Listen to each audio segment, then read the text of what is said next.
அனைவருக்கும் வணக்கம். இது முத்துசுலு வானிலை அறிக்கை.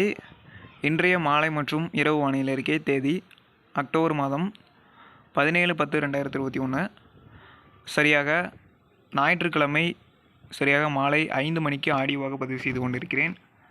தற்போது வடமேற்கு வங்கக்கடல் மற்றும் ஒடிசாவுடைய தெற்கு கடலோர பகுதிகளில் குறைந்த காற்றழுத்த தாழ்வு பகுதி என்பது நிலவி கொண்டிருக்கிறது. மேலும் தென்மேற்கு பருவக்காற்றுடைய வேகம் நேற்று முதல் அதிகரிக்க தொடங்கியது. இந்த காற்றுடைய வேகம் இப்போது வரை தொடர்ந்து தென் மாவட்டங்களில் பலத்த காற்றாகவும், மன்னார் வளைகுடா, குமரிக்கடல், பாக்சல் சந்தி, டெல்டா மாவட்ட கடற்கரையோர பகுதிகளில் பலத்த தென்மேற்கு பருவக்காற்றாக தொடர்ந்து வீசி கொண்டிருக்கிறது. மேலும் தமிழகத்திலும் ஆங்காங்கே தூறல் முதல் நனைக்கும் மழை வரை பல்வேறு இடங்களில் தென் மாவட்டங்களில், மேற்கு தொடர்ச்சி மலை மாவட்டங்களில் காலை முதல் விட்டு மழை என்பது பதிவாக கொண்டிருக்கிறது. பெரும்பாலும் கன்னியாகுமரி, திருநெல்வேலி மாவட்டத்தில் அதிகப்படியான மழைகள் பதிவாகிறது. நேற்று நம் மாநில அறிக்கையில் சொல்லியிருந்தோம், மழை அளவுகள் வருவதற்கு முன்னாடியே நம்மளுக்கு தகவல் கிடைத்தது. குமரி மாவட்டத்தில் பேச்சிப்பாறை, பேச்சிப்பாறையில் தாமிரபரணி மற்றும் அதனை ஒட்டிருக்கக்கூடிய பேச்சிப்பாறை அணைக்கட்டு பகுதிகள், இந்த பகுதிகள்லாம் பார்த்திங்கன்னா 13 சென்டிமீட்டருக்கு 23 சென்டிமீட்டர் மழை என்பது பதிவாகிறது. கன்னியாகுமரி மாவட்டத்தில் நேற்று இரவு நேற்று இரவு 13 சென்டிமீட்டர். அதே போல் திருநெல்வேலி மாவட்டத்தில் 27 சென்டிமீட்டர். திருநெல்வேலி மாவட்டத்தில் வரலாறு காணாத மழைனே சொல்லலாம். 27 சென்டிமீட்டரில் சாதாரண மழை கிடையாது. வடகிழக்கு பருவமழையிலே 27 சென்டிமீட்டர் பதிவாகிறதுங்கிறது அதிகமாக ஒரு புயல் சின்னங்கள் மற்றும் தாழ்வு மண்டலங்கள் வந்தால் மட்டும்தான் 27 சென்டிமீட்டர்லாம் வடகிழக்கு பருவமழையில் பதிவாகும். ஆனால் சாதாரண தென்மேற்கு பருவமழை ஒரு காற்றழுத்த தாழ்வு பகுதி, இத்தனைக்கும் கேரளாவில் கரையை கடந்ததுக்கே மேற்கு தொடர்ச்சி மலை மாவட்டத்தில் 27 மேற்கு தொடர்ச்சி மலை மாவட்டத்தில் இருக்கக்கூடிய திருநெல்வேலியில் 27 சென்டிமீட்டர் மழை பதிவாகிறது. இது இந்த ஆண்டு மிக முக்கியமான ஒரு குறிப்பு நம்ம சொல்லலாம். இதற்கு முன்னாடி ஆண்டுகள்லாம் இந்த அளவுக்கு பதிவானது கிடையாது. இந்த ஆண்டு அதிகப்படியான மழைகள் பதிவாகிறது, 27 சென்டிமீட்டர். அதே போல் தமிழகத்தில் இன்னும் பல்வேறு இடங்களில் கோயம்புத்தூர், நீலகிரி, திண்டுக்கல், விருதுநகர், தேனி, தென்காசி என பல்வேறு மாவட்டங்கள் தொடர்ந்து மழை என்பது பதிவாகிறது. நல்ல மழைப்பொழிவு தமிழ்நாடு முழுவதுமே. இறுதிக்கட்ட தென்மேற்கு பருவமழையின் பின்வாங்கும் சமயத்தில் நல்ல மழை கொடுத்து பின்வாங்கி கொண்டிருக்கிறது. தென்மேற்கு பருவமழை பின்வாங்க துவங்கிவிட்டது. சிஸ்டம் கரை கடந்து செயலிழந்து விட்டது. காற்றழுத்த தாழ்வு பகுதி நேற்று இருந்தது, அது தற்போது இல்லை, செயலிழந்து விட்டது. இப்போது வெறும் காற்று சுழற்சியாக மட்டும்தான் இருக்குது. தென்மேற்கு பருவமழை நாளை முதல் பின்வாங்க தொடங்கும். நாளை அநேக தமிழக, தென் தமிழக மாவட்டங்களிலும் டெல்டா மாவட்டங்களிலும் பரவலாக மழை என்பது எதிர்பார்க்கலாம். நாளைக்கு உள் மாவட்டங்களில் பல்வேறு இடங்களில் மழை பெய்ய வாய்ப்பு இருக்கிறது. சென்னை, திருவள்ளூர் உள்ளிட்ட வடதமிழக மாவட்டங்களில் இனி வரக்கூடிய நாட்களில், அதாவது நாளை முதல் மிதமான மழை வரை எதிர்பார்க்கலாம். தென் தமிழகத்தில் நாளை முதல் கனமழை வாய்ப்பு இருக்கிறது.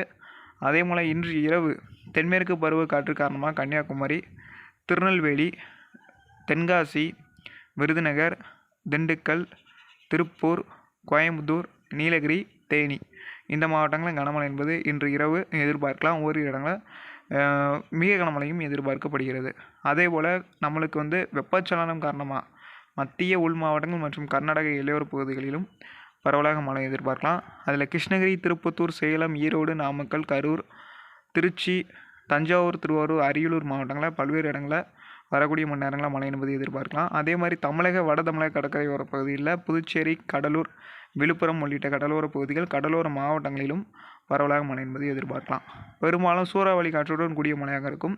சென்னை, திருவள்ளூர், செங்கல்பட்டு, திருவண்ணாமலை மற்றும் வேலூர் உள்ளிட்ட மாவட்டங்களில் இன்று இரவு ஓரிரு இடங்களில் இடியுடன் கூடிய மிதமான மழை வரை எதிர்பார்க்கலாம்.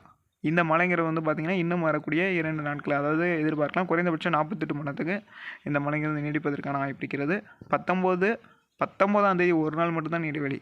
20ஆம் தேதி தென் தமிழகத்தில் கனமழை துவங்கிவிடும். ஆனால் சென்னை வானிலை ஆய்வு சார்பில் அன்றைக்கும் தமிழகத்துக்கு கனமழை எச்சரிக்கை கொடுத்துருக்காங்க. 19, 20 தேதிகளிலும் தொடர்ந்து தென் தமிழகத்தில் கனமழை இருக்கும், டெல்டாவில் கனமழை இருக்கும் என்று அறிக்கை என்பது வந்திருக்கிறது. 19, 20 பெய்யக்கூடிய மழையெல்லாம் குறைவாக தான் இருக்கும். ஆனால் 21 பெய்யக்கூடிய மழைங்கிறது அதிகமாக இருக்கும். 21, 22, 23 தேதியில் நம்ம எதிர்பார்க்கப்பட்டபடியே நம்ம தென் தமிழகத்தின் மீது ஒரு காற்று சுழற்சி இருக்கும். அதனால தென் தமிழகத்திலும் நல்ல மழை இருக்கும், டெல்டாவிலும் நல்ல மழை இருக்கும். ஆனால் இருக்கிறதுல தமிழ்நாட்டில் இனிமேல் வரக்கூடிய நாட்களில் டாப்பில் வரக்கூடிய மாவட்டங்கள் பட்டியலில் தென் மாவட்டங்கள் நம்பர் 1 இடத்துல வருவதற்கான வாய்ப்பு இருக்குது. வடகிழக்கு பருவமழை பொறுத்த வரைக்கும் எதிர்பார்க்கப்பட்டபடியே 25ஆம் தேதி துவங்கும். 25ஆம் தேதி துவங்கிய முதல் ஒரு புயல் சின்னமோ அல்லது புயல் தாழ்வு மண்டலமோ, அதிகபட்சம் தாழ்வு பகுதி, இது எந்த இதில் தாழ்வு பகுதி வந்தாலும் சிறப்பான மழை தான், தாழ்வு மண்டலம் வந்தாலும் சிறப்பான மழை தான், புயலாக வந்தாலும் சிறப்பான மழை தான். எப்படி வந்தாலும் நல்ல மழை என்பது தமிழகத்திற்கு உறுதி. அதற்கு முன்னாடியே தமிழகத்தில் வந்து தொடர்ந்து கனமழை பெய்து கொண்டு இருக்கும். பருவமழை 25ஆம் தேதி தொடங்கிய பின்னரும் தொடர் கனமழை இருக்கிறது. தீபாவளியை ஒட்டி இருக்கக்கூடிய நாட்கள் நல்ல மழை இருக்கிறது. தீபாவளி அன்றும் நல்ல மழை என்பது இருக்கிறது. தீபாவளி முன்கூட்டிய நாட்கள் 2 நவம்பர் 2 மற்றும் 3 இந்த தேதிகளில் குறைந்த காற்றழுத்த தாழ்வு பகுதி தமிழகத்தை நோக்கி வந்து கொண்டு இருக்கும். நவம்பர் 4ஆம் தேதி தமிழகத்திற்கு மிக நெருக்கமாக வந்து அமைவதற்கான வாய்ப்பு இருக்கிறது. அதனால் நவம்பர் 4ஆம் தேதி கண்டிப்பாக மழை உண்டு. தொடர்ந்து இணைந்திருங்கள். மீண்டும் ஒரு வானிலை அறிக்கையில் சந்திக்கலாம். மறக்காம அனைவருமே சப்ஸ்கிரைப் பண்ணுங்கள். நன்றி, வணக்கம்.